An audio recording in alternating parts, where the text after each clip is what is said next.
আসসালামু আলাইকুম। আশা করি আপনারা সকলে ভালো আছেন। আজকে আমার জন্মদিন। তো আমি আমার জন্মদিনে ৭ দিন ৭টি স্পেশাল গল্প দিব।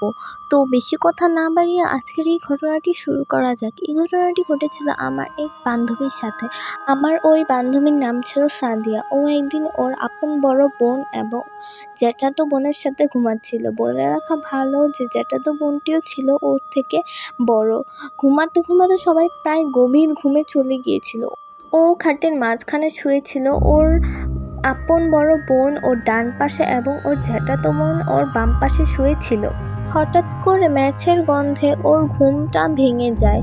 তো ও চিন্তা করতে লাগে, এখন তো কেউ চুলা ধরায়নি, তো এখন এই ম্যাচের গন্ধ কোথা থেকে আসছে।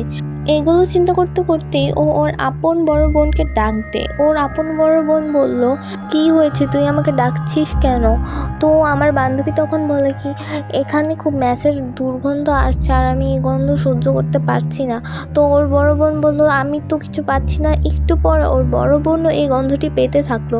তো বলল, চল গিয়ে আমরা আমাদের মাকে ডাকি, যদি মা ম্যাচ জ্বালিয়ে থাকে তাহলে জ্বালিয়েছে। তো সাদিয়া বলল, আচ্ছা ঠিক আছে, চল আমরা গিয়ে মাকে ডাকি। তো ওরা উঠলো, তখন দেখে একটি কালো ছায়া জানালার পাশে দাঁড়িয়ে আছে। তো ওরা ভয় পেয়ে গেল এবং বিছানায় এসে শুয়ে থাকলো। দোয়া পড়তে পড়তে দেখে জানলার পাশে থেকে ও কালো ছায়াটি চলে গিয়েছে। তারপরে প্রথমে ওরা দুজন ওদের জ্যাঠাতো বোনকে ডাক দেয়। ওদের জ্যাঠাতো বোন উঠে বলল, কোথায়, কোনো ম্যাচের গন্ধ নাই, আর তোরা দুইজন এইভাবেই ভীতু, তাই তোরা হয়তো কোনো খারাপ স্বপ্ন দেখেছিস, তাই এরকম বলছিস। ওর জ্যাঠাতো বোন কোনো পাত্তা দেয় না।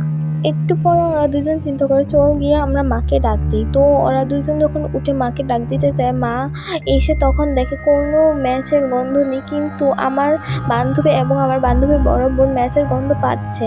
তো এরকম করতে করতে প্রায় অর্ধেক রাত কেটে যায়। ওর আমার বান্ধবীর খুব পানি পিপাসা পায়। ও ওর বোনকে নিয়ে, মানে ওর আপন বোনকে নিয়ে পানি খেতে যায়। পানি খেতে গিয়ে ও এবং ওর বোন যা দেখে তা এক চোখে অবিশ্বাস্য। চুলার সামনে একটি কালো ছায়া দাঁড়িয়ে আছে। এটা দেখে ওরা তাড়াতাড়ি দোয়া পড়তে পড়তে দৌড় দেয়। আমার বান্ধবী ওই রাতটি খুব কষ্টে পার করে এবং সকালে ওর অনেক জ্বর আসে।